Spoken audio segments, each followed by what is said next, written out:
Hello viewers, welcome to and welcome back to my channel ನಮ್ಮ style ಅಡುಗೆ. ಇವತ್ತು ನಾನು ಬ್ರೆಡ್ಡಿಂದ ಈಸಿಯಾಗಿರೋ ಸ್ನ್ಯಾಕ್ಸನ್ನು ಮನೆಯಲ್ಲಿ ಯಾವ ರೀತಿ ಮಾಡೋದು ಅಂತ ನಿಮಗೆ ತಿಳಿಸ್ಕೊಡ್ತಿದ್ದೀನಿ. ನಾನಿಲ್ಲಿ ಬ್ರೆಡ್ ಸ್ಲೈಸನ್ನು ರೋಸ್ಟ್ ಮಾಡ್ಕೋತಿದ್ದೀನಿ. ಸ್ವಲ್ಪ ಪಾತ್ರೆಗೆ ಎಣ್ಣೆ ಹಚ್ಚಿಬಿಟ್ಟು ಈ ಥರ ರೋಸ್ಟ್ ಮಾಡ್ಕೊಳ್ಳಿ. ಈ ಥರ ಎಲ್ಲ ಪೀಸಸ್ನ ನೀವು ರೋಸ್ಟ್ ಮಾಡಿಕೊಂಡು ಪಕ್ಕದಲ್ಲಿ ಇಟ್ಕೊಂಡು ಈಗ ಇದಕ್ಕೆ ಮಸಾಲೆನ ರೆಡಿ ಮಾಡ್ಕೋತಿದ್ದೀನಿ.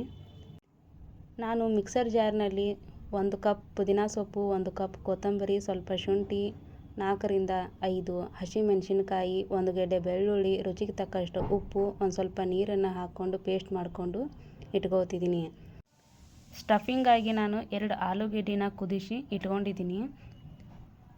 ಈ ಥರ ಸಿಪ್ಪೆ ಸಲೋದ್ಬಿಟ್ಟು ಸ್ಮ್ಯಾಶ್ ಮಾಡಿ ಪಕ್ಕದಲ್ಲಿ ಇಟ್ಕೊಂಡು ಈಗ ಒಗ್ಗರಣೆಗೆ ರೆಡಿ ಮಾಡ್ಕೋತಿದ್ದೀನಿ. ಇಲ್ಲಿ ನಾನು 1 ಚಮಚ ಎಣ್ಣೆ ಹಾಕಿ, 1 ಚಮಚ ಜೀರಿಗೆ, ಆಮೇಲೆ ಜಜ್ಜಿರೋ ಹಸಿ ಶುಂಠಿ, 1-2 ಹಸಿಮೆಣಸಿನಕಾಯಿ, 1 ಸಣ್ಣ ಈರುಳ್ಳಿನ ಕಟ್ ಮಾಡಿ ಹಾಕ್ಕೊತಿದ್ದೀನಿ.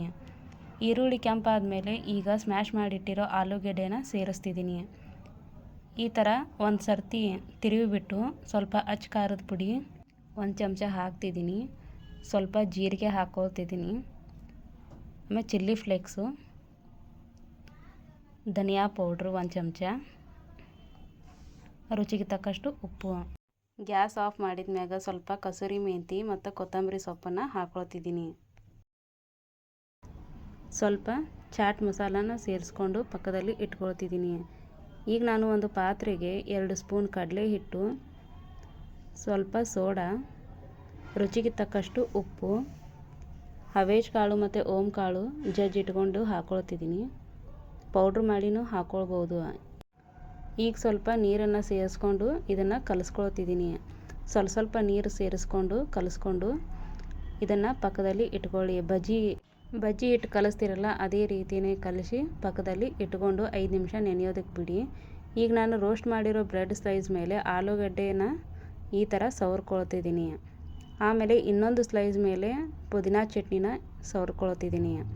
ಈ ಥರ ಪೂರ್ತಿಯಾಗಿ ಆಗೋ ಥರ ಸವರ್ಕೊಂಡು ಇಟ್ಕೊಳ್ತಿದ್ದೀನಿ. ಈಗ ಒಂದ್ರ ಮೇಲೆ ಒಂದು ಇಟ್ಟು ಇದನ್ನು ಕಟ್ ಮಾಡ್ಕೊಳ್ಬೇಕು. ನಾನಿಲ್ಲಿ ಟ್ರಯಾಂಗಲ್ ಶೇಪ್ನ್ಯಾಗ ಕಟ್ ಮಾಡ್ಕೊಳ್ತಿದ್ದೀನಿ. ನೀವು ಬೇಕಂದ್ರೆ ಯಾವ್ದು ಬೇಕಾದ ಆಕಾರದಾಗೂ ಕಟ್ ಮಾಡ್ಕೊಂಡು ಇಟ್ಕೊಳ್ಬೋದು.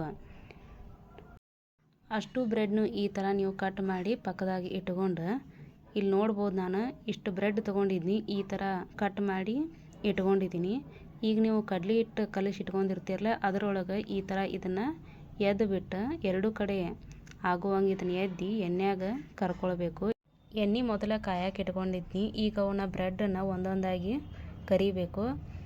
ಇದು ಸಿಮ್ ಒಳಗೆ ಇಟ್ಟು ಕರ್ಕೊಳ್ರಿ, ಯಾಕಂತಂದ್ರೆ ಇದು ಇನ್ನೂ ಚೆನ್ನಾಗಿ ಟೇಸ್ಟಾಗಿ ಬರುತ್ತೆ. ಸ್ವಲ್ಪ ಕೆಂಪು ಆದ್ಮೇಲೆ ತಕ್ಕೊಂಡು ನೀವು ಸರ್ವ್ ಮಾಡಿ ಕೊಡ್ಬೋದು. ಟೊಮ್ಯಾಟೊ ಸಾಸ್ ಇಲ್ಲ ಪುದೀನ ಚಟ್ನಿ ರೆಡಿ ಮಾಡಿ ಇಟ್ಕೊಂಡಿರ್ತಿರಲ್ಲ ಅದ್ರ ಜೊತೆನೂ ನೀವು ತಿನ್ಬೋದು.